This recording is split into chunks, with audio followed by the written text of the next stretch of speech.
Oh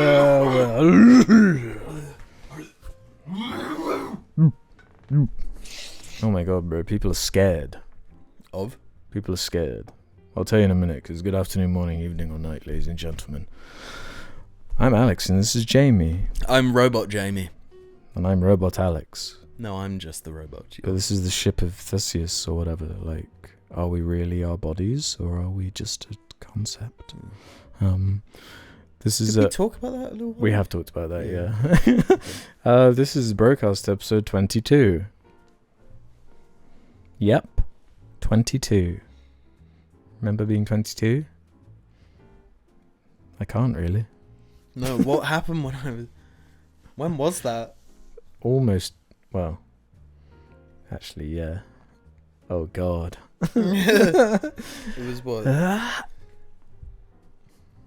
I mean, there's video evidence, I guess. I guess there's podcasts with me in that age. 21, 22. 2019? No.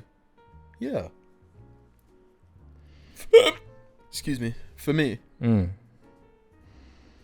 Too much mental maths for me to deal with, brother. What? But before we get too deep into the show, and this is a Me Too one, I've got plenty of things that need to come up. I want to shout out the Jar Media patrons that make the audio versions of the show possible. But that is not all. I've actually written down. I've got the checklist of things I need to make sure I bring up. This episode is sponsored by the Geek Cave.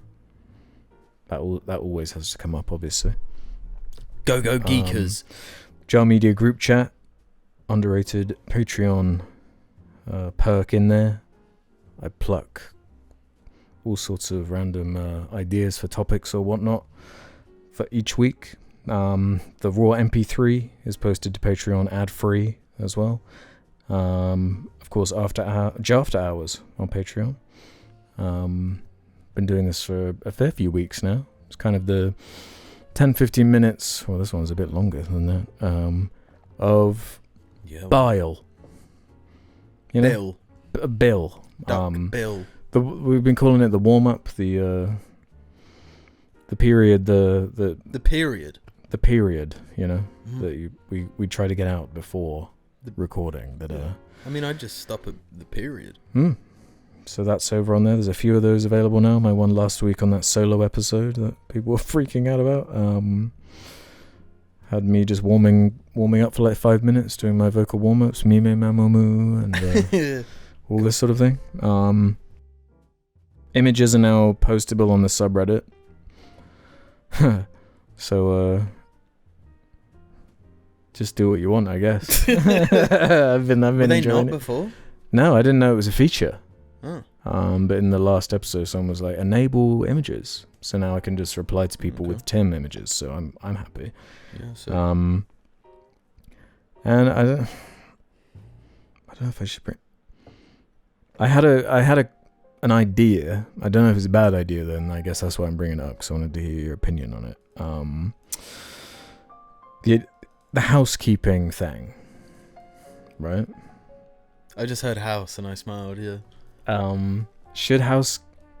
How do you feel gutturally, and be honest? I want you to be completely honest. Is it a bad idea to put housekeeping in after hours? Is that bad? Is that bad? Would that improve or hurt the show, in your opinion? Because I have arguments, I feel like, for both. Yeah. Both sides. I don't know. So on one hand, you can get straight into whatever that episode is about and kind of wrap up the previous one in its own thing, but then is also not the ongoing conversation kind of part of it though as well? Yeah, with the YouTube comments. I mean, I guess we should let the YouTube commenters and Patreon and everyone if you're decide. Disgusted or excited by that, say. Yeah. In the same way you said what you all said in that last episode where I was solo. Bro, I'm just going to get to housekeeping because people were freaking it. Right. They were losing their minds. They were being doomers. They were dooming. I don't know if you saw any of this, bro, but they were losing their minds. I'm too much of a narcissist to not watch an episode of this. That you weren't on. Slightly before I mention that, though, there were a couple things on the Jar Media Patreon group chat I want to mention before we get into that. A ring dang do now. What is that? It's soft and round. They just got a really long name. Oh my god, I've had too much Penguino. Too much penguin. Unfortunately, they were posting their pictures of their cat in the Jar Media group chat. A cute cat. Mm-hmm. Coincidentally, in the past 24 hours, this poor cat passed. Oh shit. And this cat, the reason I'm bringing it up is because they mentioned this cat specifically loved you. Me. He'd sit on my keyboard while I watch. He says. Yeah. I love that. And it also breaks my heart. Yeah, it's never easy, but from what I understand, lives a long, full life. Some cats can live mega. I feel like Billy's one of those. Yeah. A never ender. Yeah. But I've never experienced cat gone. I've only experienced dog gone. I don't know if it's a different gone or if all gones are just kind of the same. I feel like it, yeah. Probably on a similar level, I'd imagine. Yeah. But yeah. In saying that, I should get to the Duma stuff. Wonder123 says, can you stop edging us and just end the cast already? We know what's going to happen soon anyway. Damn, okay. But that's not it. Edging. Impossible ad 8169. It's been about 10 years of doing a Jarcast a week. How much longer do you guys have it in you? And Nudaz said, in a couple of months, every member will have left and every episode will just be an hour of white noise. There's still more. Awesome idea. Sam Will 1999. Holy shit, Jamie Beltman just uploaded a video called We Need to Talk. And Lee Stevenson 1578. I can't help but feel that we've entered the final arc of Jar. Lee Bide, left a good one. I think we've reached the Beaver Hollow of Jar.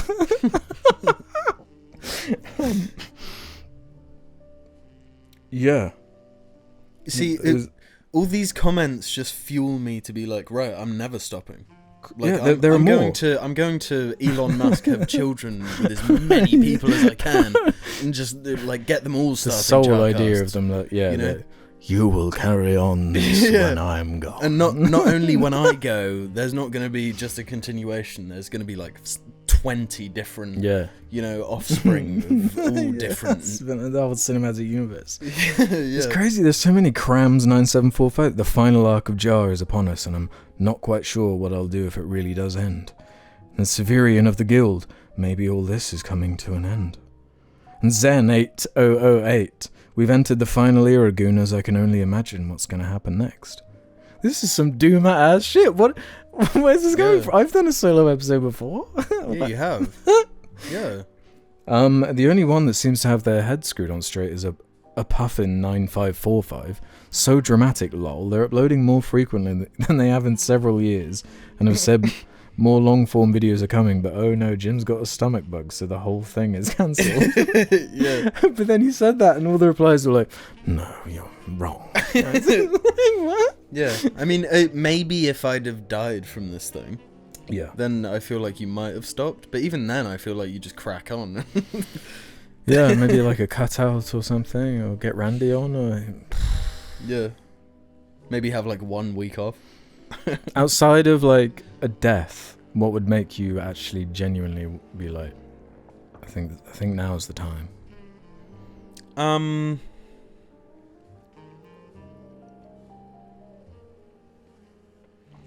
don't know, like, just something where maybe if it was like logistically like impossible, maybe. Yeah. But even then, I feel is like, something that is theoretically possible. but I feel like even if that happened, it would still be possible to do like a To do something. Discord type thing. Yeah. Even then. Yeah, it would be harder. But I mean, like, imagine if one of us was like, right, I need to move back to New Zealand for some period of time, and one of us had to stay.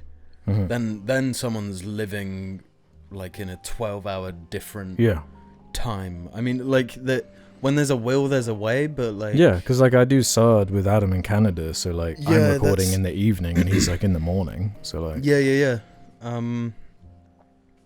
Yeah, I mean,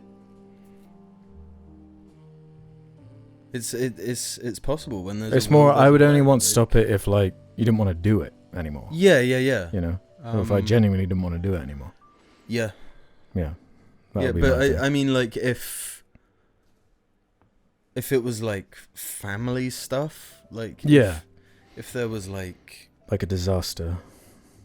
That's why I kind of. But I mean, even if it was like one of us has started a family, then it's like you've got family responsibilities. You've got but that kind of falls into the logistic thing. But like I say, that like if there's a will, it's just like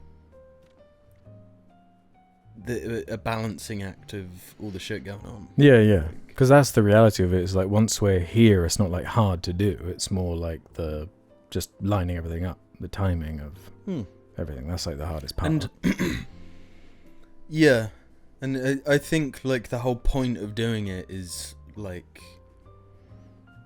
the hangout. Mm-hmm. You know. Yeah.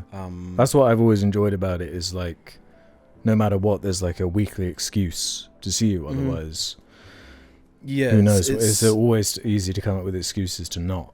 But when you have this like binding agent, it's quite a good. Yeah. It makes it routine, and it doesn't feel like something to with work. It can be something you dread. Yeah. You know, whereas this, like, spending the time with you and like the hilarious shit getting just the like feedback loop from miniature Rani and stuff. And like just crazy stuff where it's like it's gone beyond what's that impacts my life, like that whole Max thing I keep thinking about, where like the only way I managed to get closure on that is because of a Jarling. And that kind of thing is means a lot to me. That's an amazing point. Yeah. And there's all sorts of I mean, there's so many like characters and people that have come and gone over the years. Like 10 years, it's like a big chunk of time. And I suppose it nearly has been. Has it not been yet? No, it's close. David, when did David Bowie die? 2016. I was like 18 when we started. You know. Okay. I was. So a couple more years. I'm 27 now. Yeah. So not far off. I think I must have been, right? Yeah. And there were the old video before that even too, on the old Jar channel. That was before the cast started. Like Auntie Zula and all that. Yeah. Jesus, I must have been. That was pre-cast.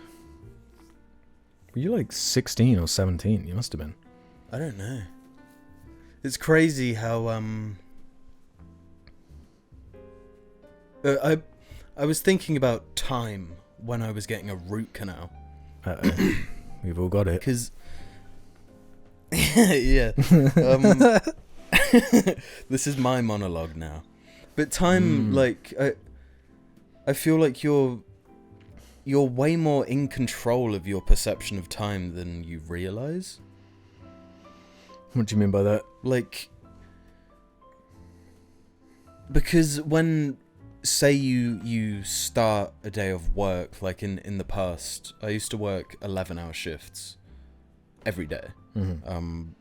When I was doing night shifts, I'd start at 9 and finish at 8 in the morning. Mm-hmm. So obviously when you arrive, it's like, me. I've got so much time ahead of me. Mm-hmm. And when it's 8 or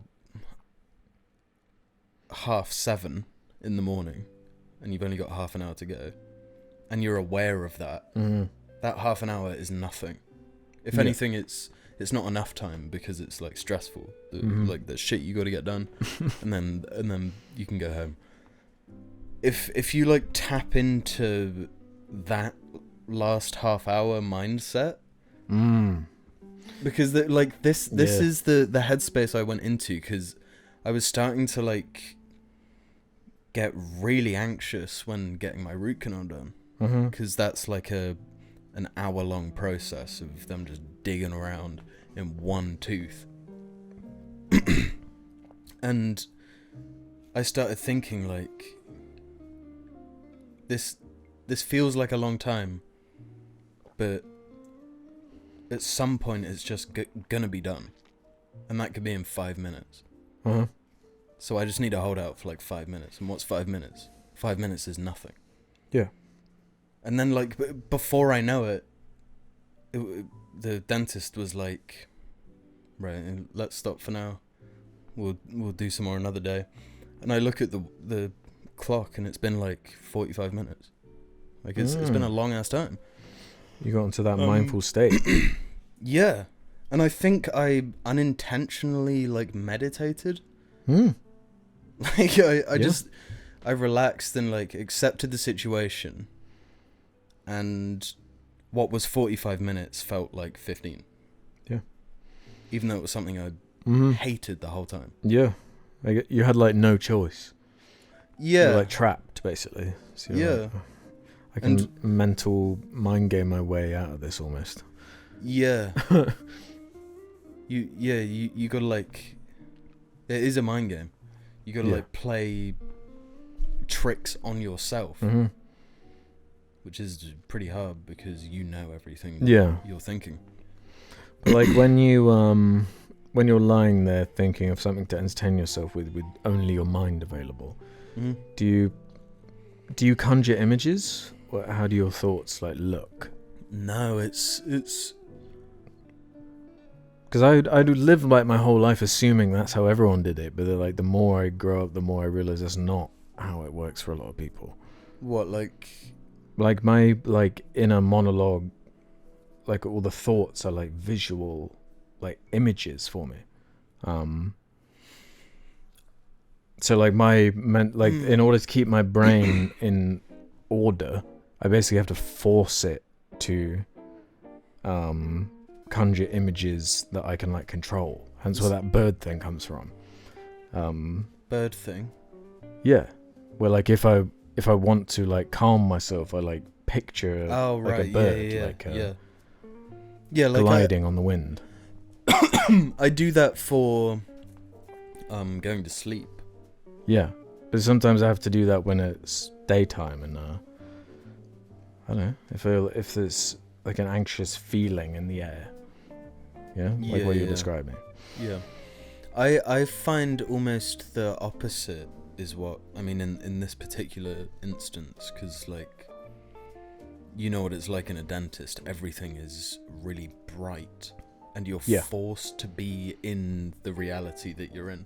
And they got the minion colouring in on the ceiling normally. Yeah, at least at my dentist, you get given like sunglasses to wear. Oh, so the light that goes in your eye isn't so bad. I hate when they don't have the radio on too. Also, I don't know if I told the story about my dentist being afraid of my head. I don't know if you have said that. Have I told you that? You've told me. Yeah, because I wear a cap like every day, and I don't have hair. And I assumed that a dentist like leaning over to get into my mouth, a cap would get in the way of his arm and like be kind of annoying. So as a courtesy, every time I'd go to sit down, I'd take my hat off and put it on the chair and then lie down. And then one day the dentist says to me, and before he says it, he starts putting the chair back up. So like the thing's coming up, like I think it's done. He's like, Jamie, can you just put your hat back on? Because your head, it's scaring me. Crazy thing to say to somebody. and his like his dental assistant or whatever was like had like a nervous scream laugh, like, huh? Amazing, said it. Yeah, that is a wild thing to say. Yeah, and I laughed and I was like, yeah, sure. And I put my hat back on and I sit back down in the chair. And he puts it back down, and like, so it was a genuine request. In complete earnest, yeah.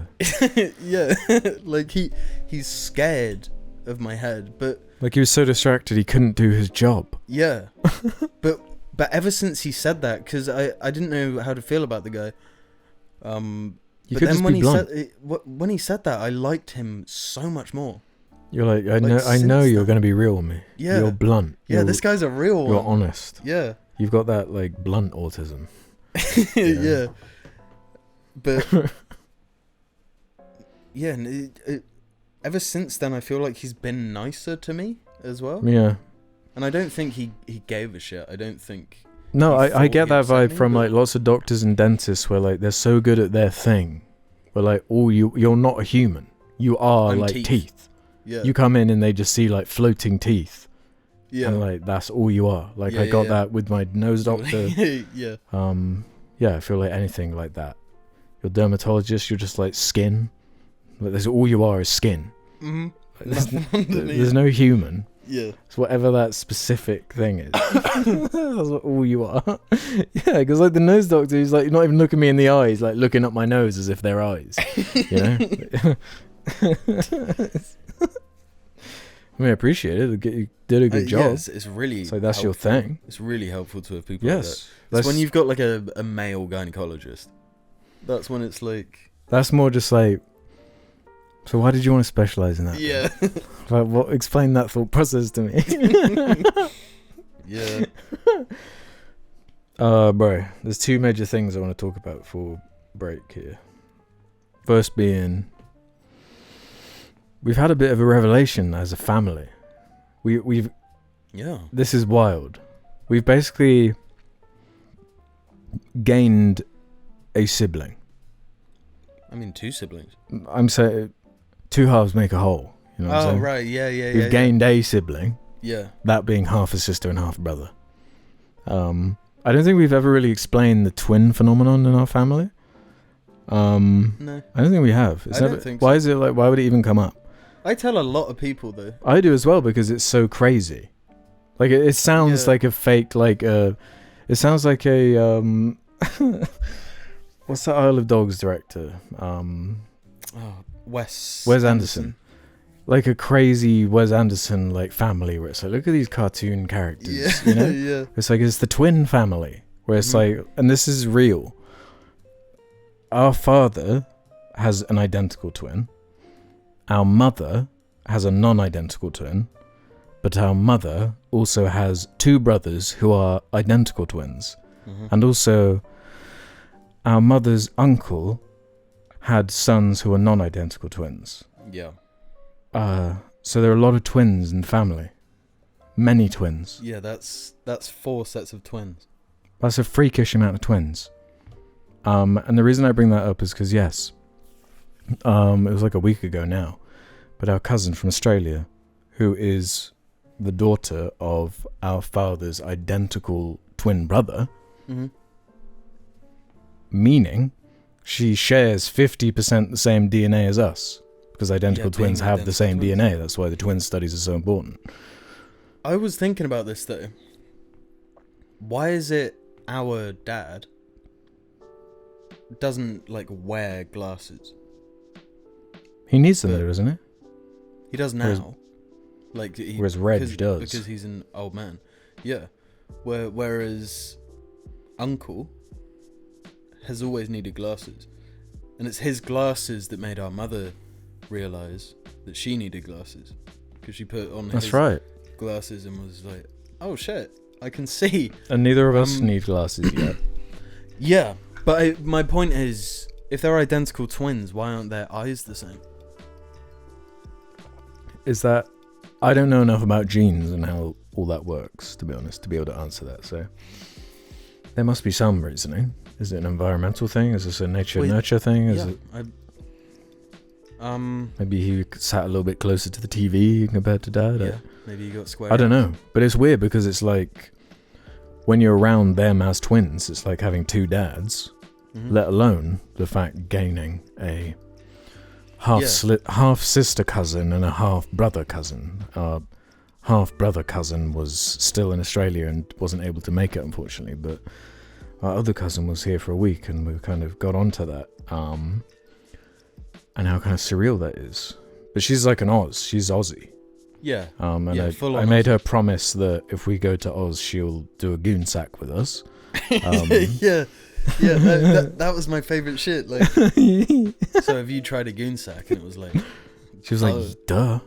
Like, what do you mean? You don't do that? Yeah, why are you even asking that? Yeah.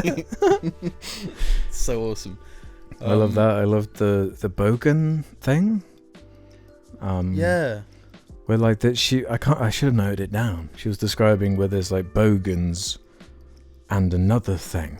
There's like another subset and it's like chavs and roadmen, okay. Like the yeah, I don't know. Mm-hmm. But Aussies that they always put O's at the end of things. They shorten things and just put O at the end. Because our what was the one where our dad he likes coming up with like ditties and things. Little rhymes. Where it's like especially when one of us would do something thoughtless or silly, where he'd say TTATT. He had this, what do you even call it? A phrase? Well, like if you do something stupid, then he'd be like, thinking all the time. Thinking all the time, TTATT. And then finding out that his identical twin has a similar behavior, but it's like an Aussie interpretation of that. Right? Where they like shorten. He's got a whistle song. Yeah, it's like a song. But that's something they both do. They both like sing a lot. Yeah, but but the Aussie flair is it's the imbo song. Yeah, imbo. Imbi. For imbecile. Imbi? But it's not imbecile, it's imbi, because it has to be a shortened Aussie thing. Which I appreciate. I like that Aussies do that. But going back to just the fact that the half-sibling thing. Because we haven't seen her in 12 years. Yeah, it's been a long-ass time. And it was awesome to see her. Yeah. And it felt like a sibling had just like appeared. Yeah. But before we even thought about the half-sibling thing. Because we'd never considered that. Yeah, I'm 30 years old and I've never thought about that. And then it was like, oh shit. And I didn't want to say it because I don't know if it could be taken as an insult, but when I saw her and like for the first time in 12 years, I was like, you kind of resemble me. I could see myself in features of her. It's surreal because it's like you're looking at like your sister. You literally are. Like that is what your sister would look like. Like, yeah. It's 50% the same DNA. Yeah. So like, yeah, people kept commenting that when we were sat next to each other. Like, yeah, I mean, you two did look more alike than you got the Beltman. But I think the yeah, because I was talking to her about her like hair routine. She's got the same curly hair as me, the same skin tone. Yeah. Yeah, this kind of stuff. Yeah, quite surreal. Yeah, I think it's especially because like I've heard that before, where we supposedly have the vibe of people who have like an older sister, even though she isn't older than me. But I feel like when there's an imbalance, especially if like there's one girl and two boys, then there's like a certain vibe to that, you know? Yeah. Where like the girl can just say whatever, or is more with it, you know? Yeah. Because like the first thing she said, like when she came in, was like, "Why are you messaging on the group chat?" Yeah. Then I got it, and I was like, "It's your fault." Yeah. Yeah. Yeah, I think it's just wild. Like I hope like my great grandkids do a 23. Would be interesting, huh? And they'll be like, what the fuck happened here? Yeah. Like our grandma got pregnant twice and had 4 children. Yeah. 2 sets of twins. Do you know how statistically unlikely that is? Yeah. And not two different sets of twins. The fact that one is genetic and one is totally random. Yeah. That's got to be rare. That must be like it's rare to have twins, let alone 2 sets of twins. Like one identical, one non-identical. That's crazy. Yeah. But and the crazy shit the doctors would say to her as well. What did they say? Because they were like born like 60s, right? So yeah, well, Mum was. yeah, they're Uncle's, both in 60s. Yeah. Yeah. Yeah, like when, man says like the stuff the doctors would say in the 60s, like really insulting shit. Really? Like, yeah. What? Just because of twins? Yeah. Like not being understanding, but more being like kind of judgmental almost, as if she had some control over it. Right. Next time you see her, ask her about the doctor thing. She has this horrifying story about how rude they were to her. I mean, but yeah, bro. misogyny in the 60s was. Mm-hmm. Yeah. Before it was like, it was considered socially unacceptable to live with someone first before marrying them. Yeah. Jesus Christ. You imagine, like, 20 years old, you shack up with someone, and then you like live together for that first week, and you're like, oh my god, this is completely incompatible. Like, imagine this person who was dating the like shit in underwear guy. Yeah. Like, you marry him, move in, and then you're like, why does all of your underwear have feces within? Locked there within. was I'm kind of glad you mentioned that, because that can come back in the question segment, because there's a follow-up? Not a follow-up, but something even worse than that story. Parallel. Okay. But the one other thing I wanted to bring up before Midbreak quickly is ReviewTech USA. Skibbity bum da. Yeah. Did you know he's a lolcow? Is he really? Yeah, because I'd only learned this like in the last couple of weeks. Well, I always thought like people kind of liked him. He had like 1 million+ subs. Yeah. He was just like a news gamer guy. Yeah. But he's like a massive lolcow now. Since when? When did the... It's been a while, because it's not like I'm a regular viewer of Rich or whatever. But there's like countless dramas with him to the point where he's considered a full-on lolcow now. Wow. Yeah. Okay. That's kind of sad. Yeah, I mean, he inspired us since day one. Skibbity bop and da da. Yeah. It's classic. It's so... It's fire. How many have we said? There's the Angry Joe show, there's ReviewTech USA, there's... We did the Boogie one, probably. You talking about inspirations or lolcows? Just like... Angry Joe isn't a lolcow. No, I'm not saying lolcow. I'm just saying as far as JARChive just stealing other YouTubers' things, you know? This is the Angry Joe show, this is ReviewTech. We Picasso'd them, you mean? Yeah. Or what was the other one? The Yogs cars? The Yogs? Yeah. Where the fuck did that come from? But yeah. What do you mean? It exists. I just thought it was funny to call us the Yogs cast when we're not the Yogs. Oh, right. Yeah, you can get like sued for that, dude. Good, come after us. Yeah. Come on, Yogs. To be honest, as far as Rich is concerned, there wasn't really much else to add there. I just kind of wanted to mention it, to be honest. I mean, it makes me sad. It makes me sad too. I liked him. I'm going to be honest. Watching him play Crisis 3. That's right. Talking about, I don't know.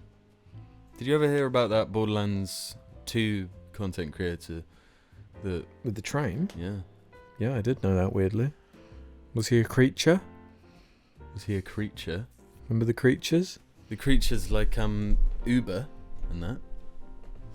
Uber Hacksaw Nova? Yeah. Those creatures. Yeah, it was like a house. Yeah. Right? Yeah. Was that train guy one of them? No. Oh, right. No, he just made the videos on like how to farm for the craziest legendary weapons. And they were... I'm sure Eli Roth watched those when researching for the movie. Yeah, I'll say. I hope there's like a little, tip of the hat to... R.I.P. in the credits. To him. Crazy fucked, he had like a kid and stuff. Really messed up. But I guess you either die a hero or sue yourself, become ReviewTech USA.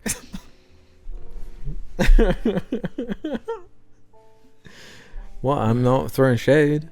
Like, I'm sorry. Like, if there's enough content, I guess, to make like a 2-hour documentary of the fall of ReviewTech or whatever. Is there one of those? Yes, there's loads of those now. No. Yes, what? I'm serious, bro.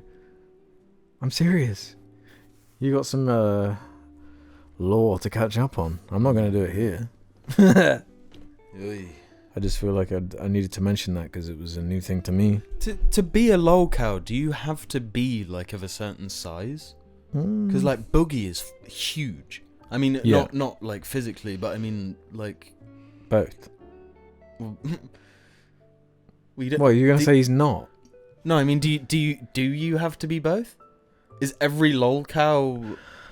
Not necessarily. I don't think that is a prerequisite, to be honest. What, the physical size, or no, like the size of the channel? I don't think that necessarily matters. But not physical size does. No, that that definitely just adds to Boogie's aura or whatever, you know. His gravitational pull, or Rich's aura, or whatever you want to say. Yeah, I mean they are. Yeah, big boys. Yeah. That's fine. You can be a big boy, but it's it's nothing. Well, I mean, there's health issues with it's that. More with Boogie, it's those veneers. He got these veneers. Pearly whites. He's got these like pearly whites that blind you when he smiles. Yeah. It's like, oh my god, Boogie, stop it. And now he's got the liar tattoo. You know about that? The what? The wire? No, the liar tattoo. We're on a live stream. Got the word liar tattooed on his face. Yeah. On the Lolcow podcast, yeah. That's the thing? Yeah. Keemstar hosts it. It's hilarious because like Keemstar hosts it with Wings of Redemption and Boogie. And Keemstar, every episode he's like, God, I don't want to host this. I hate doing this. Like, I'm not a Lolcow. Is Keemstar a Lolcow? Does he class? It's weird because it's like he simultaneously says he's not, and he's like mega loaded. But does that even matter really? I don't know. He's still hosting the Lolcow podcast. I don't really know what it even means. Like, do Lolcows know they are? I think they can. Like, Chris Chan is a Lolcow. Maybe the ultimate Lolcow. Is he aware? Good question. Because I don't know if you've seen that arrest footage, but I don't know anything about any of them. Like, right. Like, I'm consider me just an ordinary, like, I guess, normie. A Lolcow normie. Well, when it comes to this stuff, like, when ReviewTech USA drops off the face of the earth, and like I've not seen one of his videos, I'm not seeking out, or when I see the fall of ReviewTech USA, it's like... Oh, I only found out about the ReviewTech thing because of the Lolcow podcast thing, because they're beefing. What? Wait, so do you... This is the exact type of shit why I don't use Instagram anymore. This is why I don't use Twitter anymore. This is why... That's exactly why I use it. But, like... Don't you think there's something kind of nasty, like... Yeah. Yes. It is freak show content. It's it's X Factor early stage. Yeah. It's just that forever. Yeah. And that shit kind of makes me feel sick. Yeah. That's why it's so good. No, that's why it's bad. Yeah, but that's why it's so good. Because you're like vomiting in your mouth, like, God, this is disgusting. Well, I think what it is people going, I'm so much better than them. You know? When any one of you fucking fuckers could be a Lolcow. We're all on the precipice of being a Lolcow. Yeah. You know? No, all it takes is one bad day. That's what's crazy about it, is like, so quickly it can happen. There's this YouTuber, he was kind of like, up and coming sort of Fantano style channel. What's he called? Brad Taste in Music, it's called, his channel. And he's just had this like cascading string of dramas and I don't know if I've seen a fast track to that Lolcow sort of status as quickly. Wow. As far as like, the truth is, if you have some sort of like internet drama thing, it is the Streisand effect. Like, the more you try and control it and like hide it or have some power over it, the more you're gonna spread it. Really, the more you make video after video, like, oh my god, I'm so sorry, I've got to do a live stream addressing this right now, and you're just screwing up again and again. It starts compounding and compounding. It's why celebrities have like PR teams. Yeah, they're like, don't do this, do that. Yeah. You can say this, you can't say that, because like shit just And this Brad dude, he's like in his early 20s. And some people, like, they just mentally can't hack it. Like it's just a bad thing for some people. And it becomes this like feedback loop, audience capture thing of like, I'm gonna try and fix it. When it's like the actual truth is like 2 weeks max is like what people have the goldfish memories for. Like, genuinely, like, stop. You know. So if you'd have played the feminist thing way back when you said if you're not a feminist, which Alex stands by actually behind the scenes, if you're not a feminist, you're a bad person. Verbatim. In the Tumblr video. Was it Tumblr? Yeah. Right. You said that because I didn't want to look like because the obvious joke is that it's if you're making fun of Tumblr, it's like, oh, because they're all whatever. Right, I guess that's why the logic behind to be fair to you, to not go down that route then was quite subversive, you know? I'm pretty sure everyone was dogpiling that shit. I'm pretty sure there was at least one video I do say SJW in there. Oh, I mean, guaranteed. That was, everyone was saying that. But at least to my memory, you never jumped on that train. Not with that. I remember making a few mistakes, but not like that. Even though it was all like kicking off then. I don't know how I was so like blind to it. But like just the way I operate is so like I hate in-groups. I just hate groups. So I just don't join them. Whereas like I very easily could have jumped into that. Dude, you could be sat next to Ben Shapiro and Dave Rubin right now. You could be on that stage, raking it in. You fucked up. It's crazy easy. You fucked up.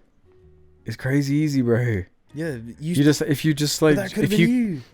you can happily say stuff and not care. Yeah. If you can say anything and not care about what the message is, then you're like golden, you know, on the platform. Man. I don't know how they do it. They being like any grifter. Yeah. Any grifter. Like to just say shit full chest that like you've got to know. I'm sure it's what made Alex Jones insane. Was like he was grifting and he grifted himself. He's been doing it for so long. Yeah, he like convinced himself of his own horse shit. Like I watched a movie from the early 2000s that he is in. He has like a cameo feature in it. What the fuck? He's been around forever. Saying all this stuff.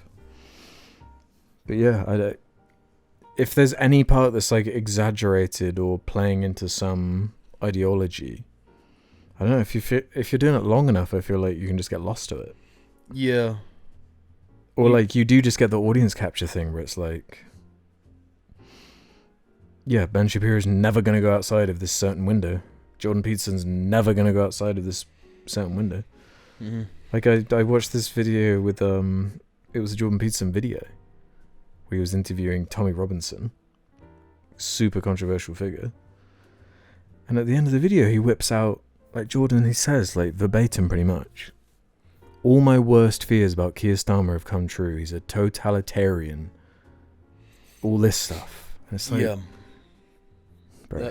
That's he's parodying Parody of himself, like yeah.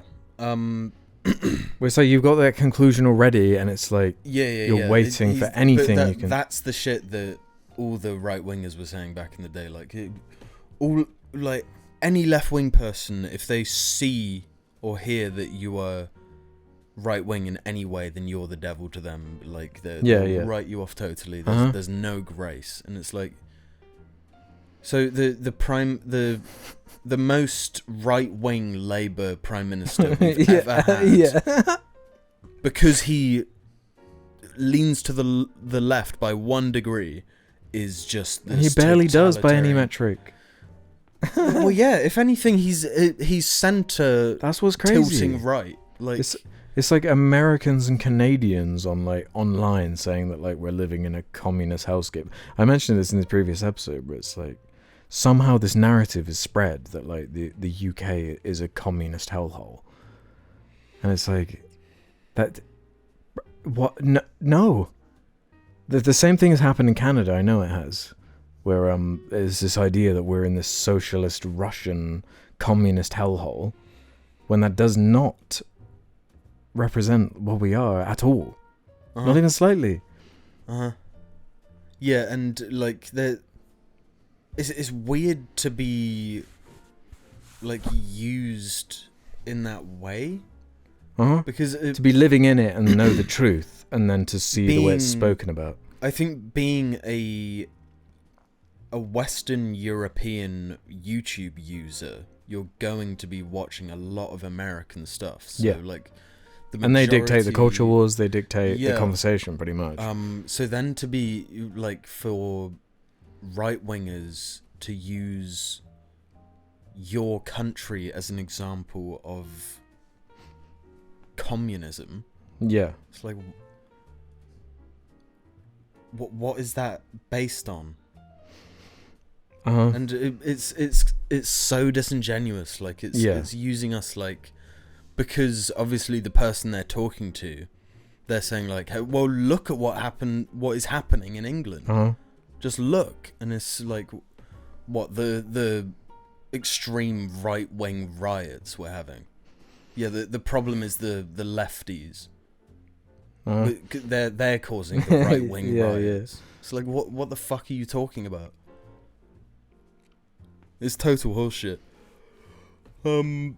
Yeah, culture war, just nonsense. Yeah, and if you're debating another American, well, they can't be like, well, I know what's going on in England, because they fucking don't. They're like, I don't know what the fuck is going on in France. If we were having a debate about some political shit, and I was like, well, have you seen what's going on in France? Are you looking at this shit right now? Yeah. Because what's going on there is like, it's a fascist hellscape. Like, you've got nothing to defend. Yeah, you're not there. Your point with, because you're not there. Like, why would you be reading French news? Yeah. I think it's stinky doo-doo. Fuck Jordan Peterson. What happened to Jordan, man? With a name like Jordan, you should be a good man. Like he was gifted with one of those kind of cool names. Yeah, he's got the two first names and son in there. I'm Jordan Peter's son. Yeah. How do you blow that? Yeah. Dave Rubin. 2 first names. Ben. That's the inverse. It's that Daily Wire just suck. Once the Daily Wire sucks you up, like, that's just it, you know? Yeah, he got fucking vacuumed straight up. Ben pressed on and just started sucking. The Shapiro suck. God, he's so rich. Shapiro suck. The Daily Wire is such a mega empire. They're just trying to defend the little man, though. Yeah. They're trying to defend the small group of comedians that are left. Fighting the good fight. How many is it now? Culture. It must be down to like the 50s. 250, they say. Oh man, 250. Oh bro, There's this channel that's going around right now. He's actually unlisted a couple of his videos because they were too good. They were I might know who you're going to say. Oh my god, they're fucking funny. Is it Joe Rogan? Dude, He did a Joe Rogan and a Seinfeld stand-up like takedown. Yeah, I think I fucking know. They are hilarious. They are so sarcastic. It was so good. I actually liked it. Yeah, I did the same thing. They're both unlisted. You can find them. But it's like a channel of like 100k subs. Is it the Elephant Graveyard? Yeah. Yeah. Yeah. You need to watch the Joe Rogan and have you seen the Seinfeld one? Yes. Yeah, they were the two I jumped on, and they're incredible. Because I didn't know Seinfeld was doing that shit as well. No. I didn't know he was in that group. No, he's gone off the deep end. The woke comedy thing. But I couldn't tell if it was actually the guy's voice or if he's using like an AI voice. No, he's just got a specific cadence of like reading a script. But did you go back to any of his older videos? No. Where he's like faked interactions between two different. Oh, okay. I couldn't tell if it had really good editing, but yeah. But I couldn't tell if it was him talking to like cut clips of a celebrity, right? And they were having like a back and forth, but it didn't sound like his voice in this other one. So then I thought, is this an AI voice? Oh, that he's programmed to respond to. It does have an interesting cadence. It's possible. Yeah. I suppose that's the question. It's kind of like it could be all for humor's sake. Yeah, because he sounds like a real person, but he's very dry, very sarcastic. Really dry. But that Joe Rogan one, where he's like talking about his shadow and his subconscious. Yeah. Oh my god, that was so dying. Good. Psychoanalyzing him, but it's just like bang on. Yeah. That Joe Rogan stand-up looks so hilarious. But so does that Jerry thing. Like, I was really shocked by that Jerry Seinfeld thing, where he's like gone down the, PC political correctness peep show gone mad. Mm-hmm. Like, we're still doing that. The Jimmy Carr. He was also a defender of the opposite for a long time. Yes. And he shows it in that video. Yeah, the clip. But he releases this trash movie. Yeah, and the Pop-Tart movie. Yeah. Yeah, because there's that. It's like a clip of a bunch. It's like Chris Rock, Ricky Gervais, Seinfeld. Yeah. And like they make an N-word joke. I think Louis C.K.'s there as well, actually. Mm-hmm. They make an N-word joke, and Jerry's the only one who's like, I don't think we could say that. Yeah. Just the irony being he's the language dude, where like he had Adam Sandler open for him, but he was like, make sure it's a clean set, no swear words. Mm-hmm. So then he bombed. And it was Adam Sandler. Adam Sandler bombed. Seinfeld comes on and does his clean act and crushes. Yeah. Yeah, I think comedians are just more fucked up ordinary people.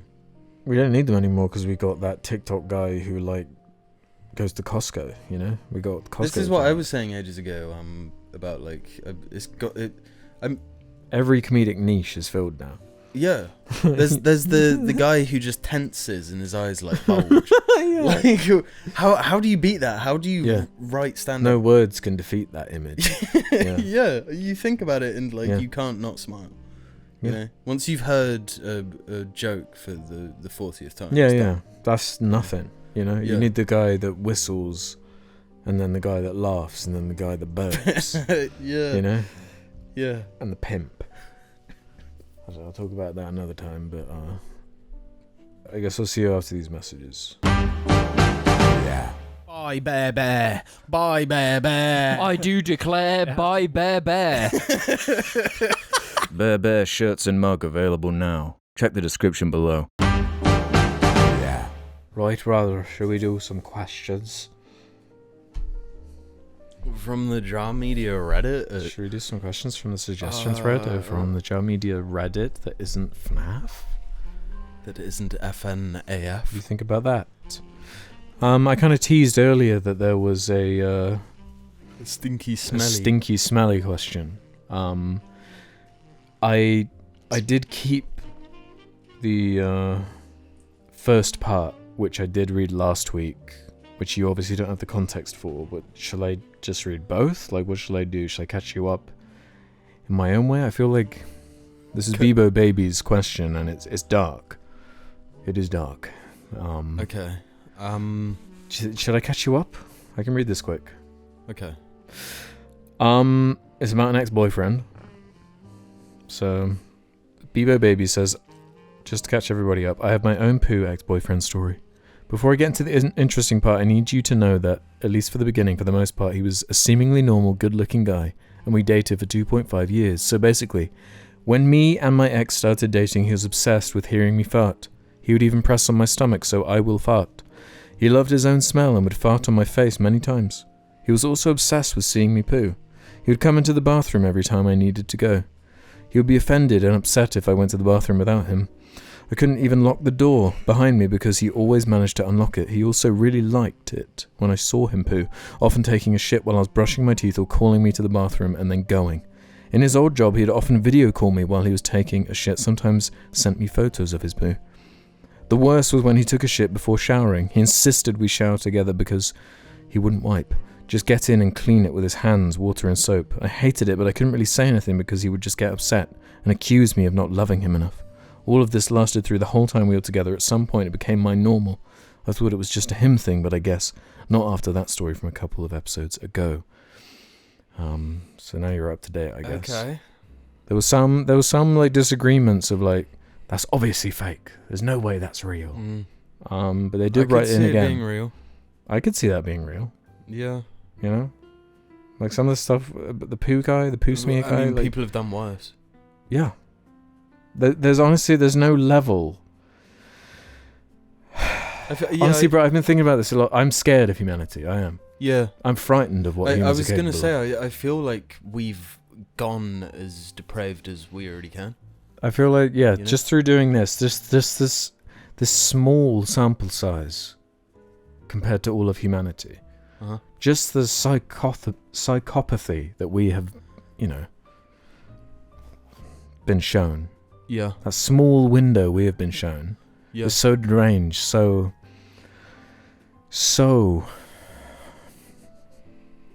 dangerous. It's too much to even think about the broader implication of like how many poo butts there must be out there. Like those farmers' sheep, where like, what are those sheep even doing when they don't have a shepherd? Are they cleaning their own butts, or are they just getting completely sodden? Just sodden. But Bebo Baby has a follow-up to the unfortunate story. This is a follow-up from the poo ex-boyfriend story. It's not a troll. It was my life for a long time. It wasn't a fetish thing as far as I know. It wasn't sexual. He did find it very funny though. It wasn't gradual. It was 0 to 100. Because this was my thing, was like, was this an escalation? How does one bring this to their partner? Like if 2.5 years, like at what point did this become the new norm? The new X sitcom, the new norm. It wasn't gradual, it was 0 to 100. I never left the bathroom door open, and I made it clear I didn't want him there. It started basically from when we started staying at each other's places, so like a month in. And it started with just, oh, I want you to be comfortable around me type of deal. And when I told him I wasn't comfortable going to the bathroom around other people, he would dismiss it, accuse me of not wanting to be with him and follow me in any ways. So at some point, I just let it be. There was no point in arguing with him anyways. He made sure I'd never had any time for myself and that he was always present somehow, either following me everywhere, call me all the time, text me if I wasn't available. And he had to know everything I did during the day, so maybe that's why he insisted on going to the bathroom with me. There was also so much gaslighting and emotional abuse that I couldn't even consider his obsession as an odd thing. He was a very manipulative man, and I had little experience with adult relationships. I couldn't even ask my friend for advice because he didn't allow me to talk about anything relating to our relationship with anyone. I also didn't suspect anything was weird about him at first because we were close in age and he was very charming, very lovely, and outside he behaved like a normal person. So yeah, you live and you learn, I guess. Sounds like abuse. Yeah, for sure. Sounds like some manipulative behavior going on there. Yeah. Oof. I think that's the importance of setting boundaries and like holding to them for your own protection. But it's also like, man, if you are brought up in an environment where you have no good role models, you get into a relationship, you don't necessarily know what's healthy or unhealthy, and trying to navigate a situation like this. Yeah, because that's what on earth are you gonna do? That's so loaded, like to just hit someone with the, oh, so you don't love me enough. You know, it's putting someone in the position where they've got to like prove their love. Yeah. You know. Mm-hmm. Which is. And it's, if there's someone confident enough to be willing to do that in order to put you on the back foot, there's like more thought going in from that side than you might. Because to me, the retort would be like, well, do you not love me enough to give me my privacy to the fucking shit? Mm-hmm. You know, but because you're on that back foot, it's like especially if you're like a people pleaser or someone who yeah, that definitely opens you up. So I'm glad you're out of that. What a shitty guy. It's almost more psycho that there wasn't like a fetish or sexual or anything. It was it's like pure power, pure humor. Like that's all they say is like it was just he did find it funny. Yeah, so but it is power. That is a power. So maybe he was enjoying that element of it, of like a control thing, of like, look how gross this is, but I'm able to get you to engage with it despite that. Yeah. Humans are so creepy, man. Yeah, I feel like when you look at dogs socializing, it's like wham bam done. Yeah. You know, they've figured it out. Mm-hmm. Like the weird fucking like circumnavigation to there's so many layers with humans. We're complex. Yeah. The way we interact is just too many layers, you know? Yeah. It's scary. Like the layers and the fact that like it's genuinely too much to comprehend. Yeah. No, but I feel like I've mentioned this before, but the fact that like we've evolved so that there's a subsect of like psychopaths and stuff that like that's just a subsect of human that can perfectly mimic normal people that aren't normal. that aren't normal but know how to mimic being normal and can use that in order to achieve whatever they want to. It's crazy.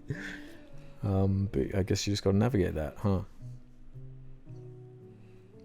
Too much. And I guess that feeds into this one from Team Actimel. Does it frustrate you that you won't ever experience all the media that the world has to offer? It's an issue that frustrates me more and more with getting older and having less time on my hands. Cheers. It's overwhelming for sure. God, yeah. Specifically, video games. Really, I feel that way about all of it. That an album exists out there that would be your favorite album, like ever, that you haven't heard or of, potentially might never in the future. Yeah. Yeah. Mm-hmm. Yeah, 100%. And the same goes for movies, for books, for all of it. But like can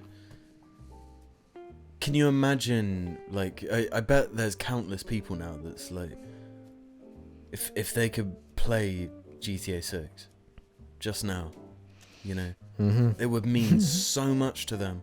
Yeah. Like, the people dying. Well, that's the meme now, is that like, we got blank before GTA 6. Yeah. Like, the Queen died before we got GTA 6. Yeah. Like, but it might sound pathetic, but the idea of dying before GTA 6 comes out, not being able to experience that, is really sad. And then what the fuck is GTA 15 gonna look like? You know, we won't see it. No, that's what I mean. Then. But imagine if we could get our hands on that right now. That'd be it would ruin things. It would melt minds. Yeah. It would be like, you know, what would be a really destructive film to take back to like the 1800s or something? You know, you take I don't know, like a World War II movie. Yeah. I'm thinking more like crazy, like how is like a Victorian child supposed to react to Deadpool vs Wolverine or whatever? What are they actually supposed to think about that? Yeah. How are they supposed to break that? Like, Deadpool doesn't exist yet. Mhm. Wolverine doesn't. Let alone this like technology of them CG jumping. Or I haven't seen it yet, so I don't know what they do yet. You know, they're like they will have heart attacks and die. That's just the cruelest thought I've ever heard. Can you imagine? Yeah, like what is a Victorian child like? What do they do if you show them your Instagram reels? Do they die? Do they have like an aneurysm and die? I think they end up like locked away. Like how many TikToks does it take to break their dopamine cycle permanently? You know, you just give them a smartphone for 1 hour and then take it away, and it's like sorry, and then they've got to like live with that the rest of their life. They got to explain to In the everybody like, chimneys. no, they handed me this There thing. was this head coming out of a toilet, and it was like, I've never heard it before. No, we had this like tablet he like took out, and it had all on it. All. Do they even know what a tablet is? I'm thinking like stone tablet. Would like an uneducated Victorian child know what a... What would he say? I don't know. What would you even say? There's no phones A yet. flat? No, that would be like a place you He live. took out a brick. A metal piece of paper? Yeah. Would they know what paper is? Yeah, they have paper. Well, I know they had paper. Parchment. But what use would a Victorian chimney sweep have for paper? None. He probably couldn't read or write. Yeah, exactly. Yeah. So at least he couldn't like he find gooning subreddits or whatever. Yeah, I mean, there's a possibility that he'd just kill himself. I think it would be like the end of 2001 or something. You know, it's just so overwhelming. Turn into a giant baby. Completely incomprehensible. Like. Yeah. Well, oi 2 says, where do you keep the spare Lego pieces when you finish building a set? That's why I put that box there. I'm pointing at the table. Smart. I've got a box for when there's spare leftovers. I sort of place them in this box, and now there's a sort of full box. It's a half full box, I'd say. It's getting there, although I have been using a brick set to look at what I could get for some of the sets I want to sell. If I'm being real. Hundreds? Yeah. Thousands? Not quite thousands. Okay. Not quite. Because there's only 3 I want to sell. Yeah. Right. You should, Like, because currently I'm thinking about selling Slave 1. Really? But I'm thought really you loved torn. it. I love Slave 1. And especially now that they've renamed it and you can't call it that anymore. I feel like I need to keep it just for that. But the Sandcrawler? That thing's worth like £300. Isn't that crazy? That's not as much as I'd expect. What would you expect? I don't know, 9 grand? But how much was it worth at release? Like 150? No, it was a few £100, I think. Yeah, so that's only like a 50% increase. Not bad. Keep hold. Slave 1 is better, I think. I think Slave 1 was like £170, and now that's about £300. It's not too bad. Yeah, but surely the longer you hold it, the more it... I don't know. They might make house. Slave 2, you know? Yeah. Just completely undercut. There is a Slave 2, right? If you can even, like, vaguely think of it, it is on Wikipedia. What's wrong with the ship being called Slave 1? That's kind of my thing, where it's like, isn't it more offensive to find it offensive? Yeah, It's not like, called, like, Black People Are Slaves, the spaceship. You know? Do you know what I'm saying? That like, what? Yeah, what's the link? Like a bounty hunter will have slaves. Yeah, that's not crazy. He's like a scoundrel. Does he have slaves though? If he did, like, would it be surprising? He's a villain. It's the name of the ship. Like, is the ship his slave? It's a fucking like car. Yeah. So what? Like, That what? he carries around bounties in. He's a scumbag. Yeah, he's a He's a villain. He's the villain. Was it a ship used for like for transatlantic slave trade? It was used in that. Slave One was time travel. That's how we got started. Why didn't they show that? I think I think it's like a Disney thing where it's like we can't be selling a toy that has the word slave because they've got the ridiculous amount of guilt from the shit they released back in the day. That's why. Fucking hell. It's just the SJW fucking horse shit. Go woke, go broke. Yeah, now it's called Woke One. SJ1. SJW's Woke One. Dude.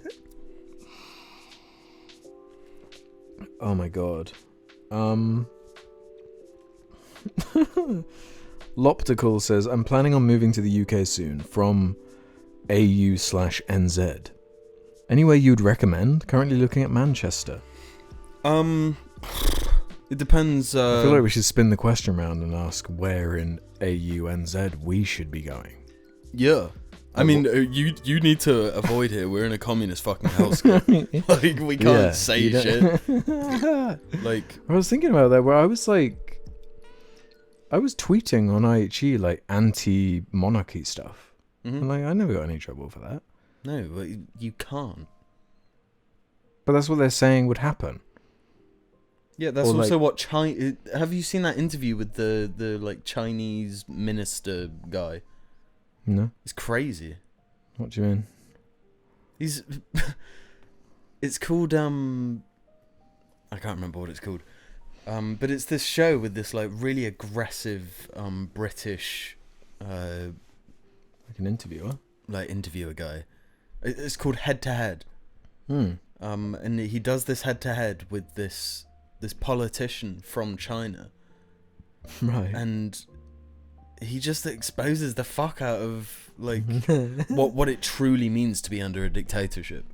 Yeah. Like the shit he says, and he's talking about his friend, this other big politician, and he was like 6 months ago this guy just went missing. Yeah. And like a tennis player. Yeah. And then there's a part where the Chinese politician says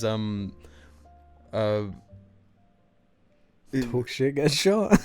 Basically he's like he's asked to criticize Xi Jinping or huh? Yeah. And he obviously doesn't. Yeah, because he wants to go home to his family. So then the interviewer says, if you criticized him, you'd disappear, wouldn't you? And then the Chinese guy says, well, if I disappeared, I hope you'd bail me out. It's just like, what? Whoa. Like, he thought he was being like snappy, but it's just like, that's fucking sad. Uh-huh. You know, I could go out and, I mean, a lot of people do, like, what we do in this country is just shit on whoever is Prime Minister. Yeah. Especially if they're Labour. Mm-hmm. So the idea that, like, if the left wing yeah, because they're calling him Keir Starlin. Oh my god. And like, guess why we're in this shit right now? We've had a Tory government, a right-wing government for the past fucking like 3,000 years. No, it's Stalin who's in power now. Yeah. It's the guy who's in power right now for the past like 2 months who's caused all of the issues. All of my fears have been confirmed. Every single one. Yeah. He stopped the right-wing riots. The racist right-wing riots. Yeah. Totalitarian. I don't know how we ended up back there. I don't know. Just put on JP and just wait. Take a shot every time he says totalitarian. Or dictatorship. Oh, what's his Jungian? He says the Marxist mind virus. This kind of thing. Yeah. That's it. The cultural Marxism. That's the one. Yeah. I feel like I could just word vomit so much more shit about that. Yeah, what was the question? Oh, where should he move? Right, yeah. If you want things to be affordable, probably somewhere up north. So Manchester's probably a good shout, to be honest. I mean, maybe out of the city. Yeah, if you're in like Greater Manchester or something. Yeah. Not London. Just look parallel to London, like horizontally parallel and up. You know, you want to go up from London. But like Birmingham? Yeah. It's up. I don't want to live in Birmingham though. Why? It's not my vibe. I don't really like Birmingham, if I'm being honest. It's fine. Yeah, I mean, it's not my favourite city. There's many cities I enjoy over Birmingham. I've never been. I've lived in this country for a very long time and seen very little of it. And if I travel, it tends to be further south. So, call me a classist, but hey, I really like money. If you like money, then surely going up north would be the answer because things are cheaper. You get to hold on to it more. That have less money, and that makes me feel sick. The only correct response. Disgusted. Disgust. For those who don't realise it, I fucking hate money. Okay? Especially those who don't have it. Those are the worst ones. Yeah. Yeah. I'm a hardcore libertarian, for those who aren't aware. Classical liberal. I bet there was a time where I would have said that genuinely. Because the meme is like that everyone, they smoke their first joint and then they're like, they're libertarians. Yeah, and then you sober up and realise you're being fucking stupid. I remember I once smoked and went down this whole thought process thinking I was being so sick with like thinking about Jesus and shit. And then I was like, wait, I was just thinking about Prometheus. Like when I sobered up. No, that's so important. It can trick you where you like think, no one's ever had this thought before. Yeah, it's the Matrix. Yeah. No, but the trick, if you just write it down and then like read it the next day and you're just like, the fuck was I talking about? Yeah. That was just straight bullshit. Yeah. Yeah. Yeah, it needs to go through a filtering process, you know what I'm saying? Yeah, 100%. Yeah. Reassess. That's why I'm obsessed with writing things down. Like, it's to a point where, like, I just don't trust my current state. Where, like... Like, ever? Honestly, not really. It always has to be reflected. Because I know that whatever my emotional state is will affect my perception of that moment. Yeah. You know? Yeah. Yeah, but can your emotional state in the future affect the previous moment, even if it's written down? Well, I've had it before where I've been like, thank God I wrote that down and didn't say it, because if I'd said and acted on my emotion, then I would have done something perhaps I regret. When actually, with a bit of distance from that emotion, I've worked through it and I don't need to act on that. Yeah. But that can sometimes be easier said than done. That takes a long... That skill of like... when holding off. When you're furious, I find it therapeutic to type it out and not necessarily send it. Just to have it. Like, there's something therapeutic about like finding the words for it. I think a big part of like therapy is that. The fact that you're verbalizing stuff. The second it's out there and heard by someone else. Yeah. It kind of becomes reframed by... Especially if you have to justify your thought process to someone who isn't you. Yeah. Then it can really illuminate, like, oh, that's crazy. Yeah. That's like insane. Like when I say that out loud. Yeah, especially shit like about yourself. Yeah. Like opinions you hold of yourself. When you try and justify that to other people, I mean, obviously, I'm speaking from personal experience. Yeah. No, because I remember like an exercise that worked quite well for me being like,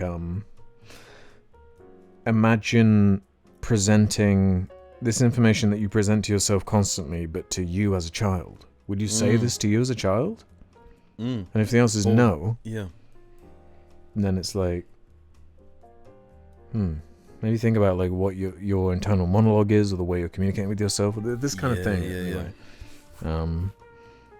Because sometimes that's just like that starting point of like just a bad way of communicating with yourself. I think it makes your thoughts filtered. You can like tinge them in a negative way. Yeah. And then you almost like build a worldview around that, even though it's not true necessarily. You've like convinced yourself it's true. Yeah. And I was having a conversation the other day with a guy who comes from Africa. And I was saying that we were just talking about like general health and stuff, and then the like trivia little thing that I popped out with, which my dad had recently told me, was that in GPs it's like 30 or 40% of stuff brought to GPs are mental health things. Yeah, I believe it. And I believe it. I said that to this fella who's from Africa, and he said, yeah, it's because of your country and your culture. Like he just immediately said to me. Yeah. And then I kind of like knee-jerk agreed, and then started saying all these issues I have with like stuff that we've talked about before, like the withdrawnness and kind of like the Southern English way. The stiff upper lip thing. Yeah. And then I thought, how much of what I'm saying now is actually me just describing myself and my own withdrawnness? Because like when I look at it intentionally, it's like I don't like the stiff upper lip shit, but that is like, still who I am. Yeah, like that culture is within me. As much as I think it's like unhealthy and I don't like it, and every time I meet someone who isn't that way, it's like, oh my god, thank fuck for that. That's why I love going abroad. That's why I love spending time in Canada and America, because that's definitely a cultural difference where that, like, I think generally they're more outgoing, they're more like willing to have a conversation with a random stranger in public. 100%. And I like being the one introverted freak that isn't like that in that environment. I feel like I work within that. But when I'm in an environment where it's only that, it's like, that's crushing. Yeah. But we've bred that environment. Yeah. Through our culture. Which is kind of lame. Whereas I don't know, I feel like there is part of me that is not that, where like when I'm like walking the dogs or whatever, I do just have random conversations. I like have no problem just walking up to people and talking to them. The power of a dog. But like, I don't know, I see it sometimes in people where they clearly don't want to, you know? Yeah. But also I feel it in myself where sometimes I just really don't want to. Yeah, and that's fair enough or whatever. Yeah, but at the same time, like, I don't want to be that. You know? Because, like, how awesome is it? Like going back to family when we go up north to our relatives up north, and, like, we might not have seen them for 15 years. And it will just be like the warmest, most welcoming environment. Like,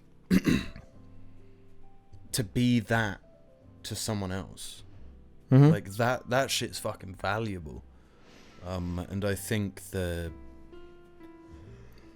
like repressing of that innate urge. Yeah. I sometimes feel like, because I really want to say to people if they're wearing a cool shirt or like have a cool haircut or whatever. Yeah. Oh, that's cool. But there's that extra layer, especially if you're a dude. You don't want to come across as like creepy. Yeah. And that can very easily. Gay. Yeah, they can very easily be misinterpreted or whatever. Mm-hmm. So it's like safer, quote unquote, to just like not do that. Well, because as well, like with the me self-reporting to this guy, like about the withdrawnness and stuff. Like thinking about it, there's so many people in this town that I've met that aren't that way. Really friendly. Yeah. A lot of like people in Bristol, Bristolians are really approachable. One of the last times I was in Bristol, I was outside having a cigarette, and this guy just walks up to me and starts talking to me out of the blue. Talks about my shirt. And then conversation naturally goes on to, because like my shirt was inspired by my grandma's taste in clothes, and then he was like, "What's your grandma's name?" I was like, Felicity. And he was like, "Of course." That's one of the few places, and I think it's why we have such like a drinking culture. It's a social lubricant. Smokers in like clubs or whatever. That's like where people have casual conversations. They meet each other. Yeah. You know, because that guard is down because you've had a few drinks. It's just relaxed. a shame that we even need it to get there. Yeah. You know, it's like having the facade of being I don't know what it is. But it does feel incredibly British to me. I don't know if I'm prescribing that wrong. No, I'd say that's true. Yeah. For sure. But I can feel the like, because we do have this balance of like half our family is Kiwi Oz. Yeah. They do have a different vibe. Yeah, when for you're sure. Kiwi Oz, the way you like present yourself or whatever. Whereas like, I feel like our dad's that way, where he just, I don't know, he just starts talking to random people, and we'll have like these just conversations that just go on, and he just finds other New Zealanders. Like, I feel like it's a weird Kiwi thing where like, there's like a magnet. They're everywhere. But nowhere. Yeah, it's weird. Like, you can't pick them out of a crowd, but they're there. I looked that up the other day, like how many Kiwis live not in New Zealand, and there's a significant portion of them in the UK. It's like weirdly, it's like UK, Australia, Japan, or something weird like that. Just because it's so close, I guess. Yeah, that makes sense. But yeah. And I'd imagine a lot of Kiwis have relatives. Yeah. In the UK. Yeah, and I don't know. I'm just like a natural hermit type. I'm not. I don't get like energized from socializing. It's more like I need to work myself up to do it. And then once it's done, I need to like recharge.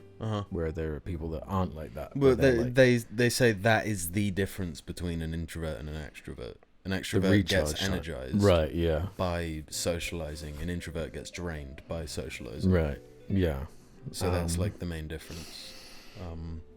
But I don't feel like I can't hold a conversation or can't be engaging with somebody or whatever. It's more just like, I can do this, but like this is using fuel.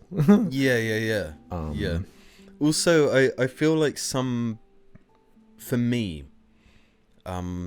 people who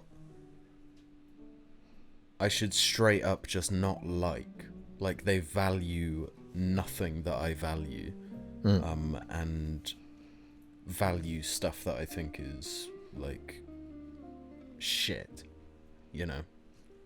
But I don't dislike them. Yeah, I very rarely will, unless they're saying some crazy shit. Yeah. But even then, like I won't make it obvious to them that I don't want to engage. Oh yeah, I don't do that either. I think that is a people-pleasing thing. Yeah, I do that same thing. It's like... It's also kind of a self-preservation thing too. Where it's like, Yeah. It's an avoiding conflict, like, yeah. oh, you're crazy. Yeah. Let's just get through this conversation now, and we can deal with the consequences of this later. 100%. Once we're safe. Yeah. I'll tell like my actual friends about how fucking insane Yeah. Yeah. But I think that's a self-preservation. I think that's just like 100%. 100%. Because like some people are like pragmatic to the point where like they can't hold it, or like I guess the opposite of pragmatic. It's more pragmatic to sort of, I don't know, to just avoid it. Maybe, yeah. Whereas like if you're principled to the point where it's like someone says something crazy, you have to. I have to get into it right now, right here, no matter the context. Where it's like I don't really work that way. Yeah. No, I'm the same. I'm way more like an opportunity cost type person. It's like, is it even worth it right now? A lot of the time, it's not. If you're going into conversations like, I think I'm going to change people's mind and like make them believe what I believe type thing. Yeah. I don't know if that's really going to work out quite how you think it might. Well, yeah, people don't tend to change their minds from one like social interaction. Yeah, exactly. You kind of have to do it on your own terms. Yeah, I don't know. Where do we even get here? but fuck knows. British, living in Britain. Stiff upper lip. New Zealand guy moving. Stiff upper lip. Yeah, moved to Newcastle.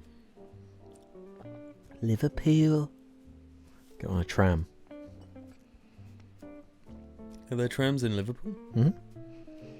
Sick. I wish we had more trams in the UK, if I'm being honest. Yeah, well, yeah. Trams everywhere, I say. Mm-hmm. Trams here, there. Trams to everywhere, I say. And on that note, bro, I think we're good for this one. Anything else to say? Anything else to tram line? Yeah, I mean, vote tram in your next general.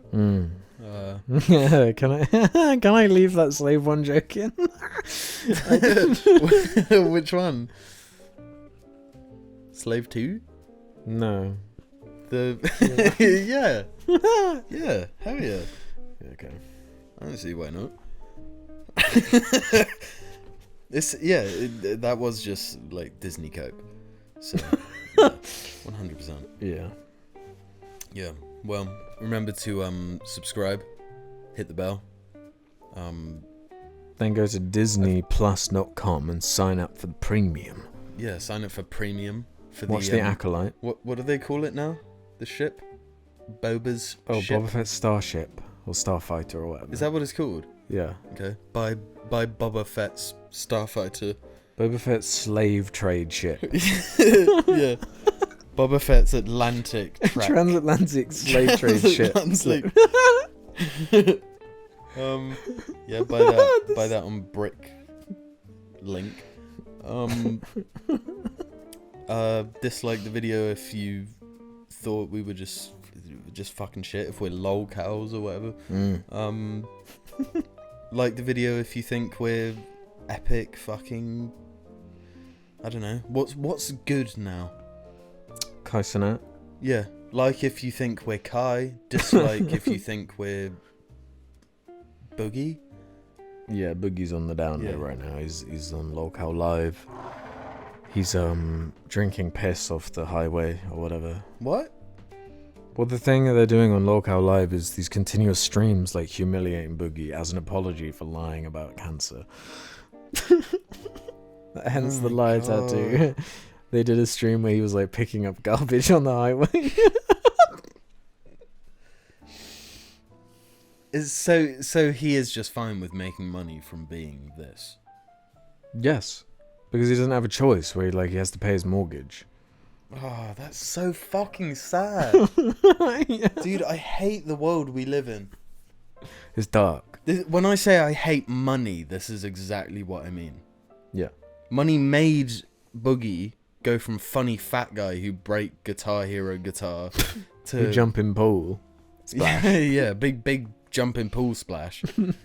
He went from that to fucking whatever the fuck he's doing. No, but there's like no excuse because he's made more money than the average person Yeah, but he's also blown it. Yeah, Because yeah. of the But that's the thing, though, is like, you've blown it, though. Like, you didn't have to spend tens of thousands of dollars on hookers. You didn't have to do that. That's tens of thousands of dollars you could be paying your mortgage with. Who wouldn't?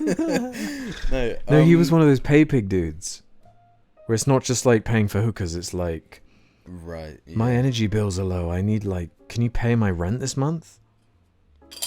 Oh, but then my groceries are low. Can you pay for my groceries? And then it's like thousands of dollars, and it's like for a handy or whatever. But nice one, man. I don't know. That's crazy to me. But he wouldn't have done that had he not had the money. Yeah. But tens of thousands of dollars, bro, on that. Yeah. I bet he doesn't regret a cent. Oh my god. Yeah. I think, dislike the video.